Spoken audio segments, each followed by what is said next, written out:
নজর রাখতেই হচ্ছে চাঞ্চল্যকর খবরের দিকে। 275 নম্বর বুথের একই পরিবারের 9 জনের নাম ভোটার তালিকা থেকে ডিলিট হয়ে যাওয়ার অভিযোগে চাঞ্চল্য ছড়িয়েছে এলাকায়। হঠাৎ করে গোটা ভোটার লিস্টে নাম ডিলিট দেখানোয় আতঙ্ক পড়েছে গোটা পরিবার।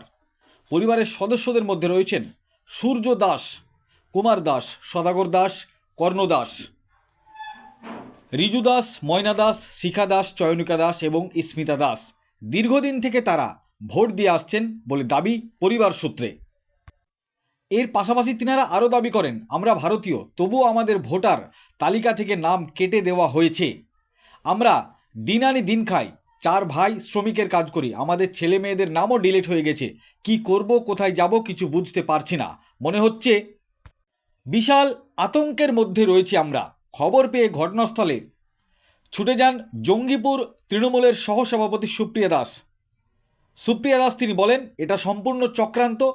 আমরা জানি পরিবারটি বহু বছর ধরে সরকারি প্রকল্পের সুবিধা পাচ্ছে, এমনকি সম্প্রতিকালে ঘরের টাকাও পেয়েছে। হঠাৎ করে একই পরিবারের 9 জনের নাম তালিকা থেকে ডিলিট হওয়ায় অত্যন্ত সন্দেহজনক। তারা ইতিমধ্যেই এসআইআরের হিয়ারিংয়ের জন্য ফর্ম জমা দিয়েছে। 20-25 বছর ধরে তারা ভোট দিয়ে আসছে, তাদের নাম একসঙ্গে ডিলিট হওয়ার ভাবনার বিষয়। এই ঘটনায় ক্ষুব্ধ পরিবারের সদস্যরা মুখ্যমন্ত্রী মমতা বন্দ্যোপাধ্যায়ের দৃষ্টি আকর্ষণ করে দ্রুত সমস্যার সমাধানের দাবি করেছেন। এই ঘটনা হচ্ছে মুর্শিদাবাদ জেলার সাদিকপুর অঞ্চলের। কি বলেছেন বিস্তারিত দেখাবো আপনাদের। এই ভিডিওটি যারা দেখছেন ভিডিওটি শেয়ার করবেন, চ্যানেলটি লাইক করবেন আর সাবস্ক্রাইব করবেন। আই লাভ মাই ইন্ডিয়া, মেরা ভারত মহান। এটা যেন আমার ভোটটা যেন আবার হয়, হ্যাঁ, এটাই মমতা ব্যানার্জির কাছে আমার আবেদন। কতজন? মানে আমরা 4 ভাই, হ্যাঁ, একটা ভাতিজা, একটা বোন আর 3টা ভাতিজি। ইন্ডিয়া করে দেখবো, ওই তো অনলাইনে গেলাম, ধরা পড়েছে কি নাম কাটা, কি করা, বাইরে থাকে। আপনার নাম? আমার নাম কর্ণ দাস। আমাদের একটাই লক্ষ্য যে অবৈধ ভোটার বাধক, কিন্তু বৈধ ভোটার যারা, তারা যেন লিস্ট থেকে কোনো মতে বাদ না হয়। এটা আমাদের নেতা অভিষেক ব্যানার্জি, নেত্রী মমতা ব্যানার্জি বারবার বলেছেন এবং আমাদেরকে বুথে বুথে গিয়ে মানুষের পাশে দাঁড়াতে বলেছেন। এবং আমরা দেখলাম যে সাদিকপুরে বেশ কয়েকটা পরিবার, যেখানে আজকেও আমরা একটা পরিবারে দাঁড়িয়ে আছি, কর্ণ দাস, চাঁদ দাস, সূর্য দাস, এই পরিবারের 9 জনের নাম ভ্যানিশ। তো এইটা তাদের বৈধ ভোটার, বৈধ প্যান কার্ড, সমস্ত কিছু আমার হাতে আছে, তবু কিভাবে তাদের নাম ডিলিট হয়ে যায়? এটা কোন অপদার্থ সরকার, কতটা গাফেলতি প্রশাসন, প্রধানমন্ত্রী নরেন্দ্র মোদীর নেতৃত্বে হচ্ছে।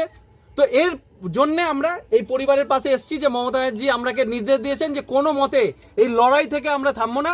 এই পরিবারকে আবার ভোটার লিস্টে এদের নাম নিয়ে আসতে হবে। ওর জন্য আমাদেরকে যে কোনো লড়াইয়ে যেতে হলে আমরা যাব এবং আমরা পুরো সাদিকপুর তৃণমূল কংগ্রেস কমিটি পুরো প্রস্তুত আছি এবং এই পরিবারের জন্য রাস্তায় নেমে আগামী দিনেও আমরা কিন্তু এই পরিবারের পাশে আছি। একদমই তৃণমূল করে বলে নয়, এরা হচ্ছে তৃণমূল না, এরা মমতা ব্যানার্জিকে ভালোবাসে এবং মমতা ব্যানার্জিকে ভোট দেয়, এটা এদের অপরাধ। তার কারণ দিনের শেষে মাস গেলে এরা একদিকে যেমন লক্ষ্মীর ভান্ডারের টাকা পাচ্ছে, এরা একদিকে যুবশ্রীর আগামী দিনে টাকা পাবে, এরা একদিকে কন্যাশ্রীর টাকা পেয়েছে এবং বাড়ি করার টাকাও ঢুকেছে। তো মমতা ব্যানার্জির প্রকল্পের একাধিক টাকা পয়সা, এত টাকা ঢুকছে, এটা সাধারণ মানুষ পাচ্ছে, এটা কিন্তু প্রধানমন্ত্রী এবং বিজেপি সরকারের সহ্য হচ্ছে না। তাই তারা ধরে ধরে যাদের অ্যাকাউন্টে টাকা ঢুকছে, যাদের মমতা ব্যানার্জি প্রকল্প যাদের বাড়িতে ঢুকছে এবং এই সমস্ত গরিব মেহনতি মানুষদের মুখে হাসি ফুটছে, এটা ওরা দেখে সহ্য করতে পারবে না, তাই ষড়যন্ত্র করে বিজেপি এদের নাম কাটছে। দেখুন, এদের প্রথম কাজই হচ্ছে যে এরা দিন আনে দিন খায়, প্লাস এরা পরিবারের মুখে হাসি ফোটানোর জন্য, অন্ন দেওয়ার জন্য বাইরে বিদেশে গিয়ে কাজ করে এবং এই সমস্ত পরিবারকে একটা সরকার হিসাবে আমি মনে করি, দায়িত্ববান সরকার হিসাবে এদেরকে সবসময় সহযোগিতা করা, কোঅপারেট করা উচিত। তা নিয়ে সারা জীবন লাইনে দাঁড় করাচ্ছে, লাইনে দাঁড় করার পরেও, ভ্যারিফিকেশন করার পরেও কিভাবে এদের নামকে ভ্যানিশ করে দিচ্ছে, এটা আমার কাছে, বিজেপি সরকারের কাছে আমার প্রশ্ন। আমরা অবশ্যই দেখছি এটা আমরা বলে না, আপনি জানেন যে আমাদের নেত্রী মমতা ব্যানার্জি এই সাধারণ মানুষের অধিকারের জন্য কিছুদিন আগে সুপ্রিম কোর্টে নিজে লড়েছেন এবং দরকার হলে আগামী দিনেও কিন্তু তিনি লড়বেন এবং এই অঙ্গীকার নিয়ে আমরা তাদের পাশে আজকে পুরো সাদিকপুর অঞ্চল তৃণমূল কংগ্রেস এসেছি। আপনার নাম পরিচয়? আমার নাম সুপ্রিয় দাস। আপনি? আমি তৃণমূল যুব কংগ্রেসের জেলার সহসভাপতি। আমার তো ছিল, আমি ভোট দিয়ে গেছি। হ্যাঁ, তো ভোটটা দিয়ে আমারটা মানে এই 2002 সালে দিয়েছি কিনা, তো আমাদের ভোটটা তোলেনি।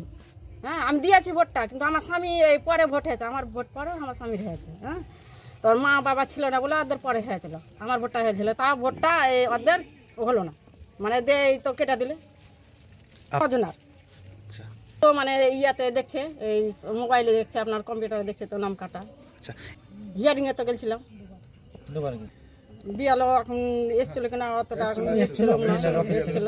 হ্যাঁ সিলেট হয়, এই যে সব এসছে দিয়া এই বলে যে দিলে 26 তারিখে জানাই গেছে। 29 তারিখ ভোটটা হোক, আমরা এটাই চাচ্ছি। আমি জয়ন্তী দাস, বাড়ি বাড়ি সাদিকপুর, কত নম্বর বুথ এটা?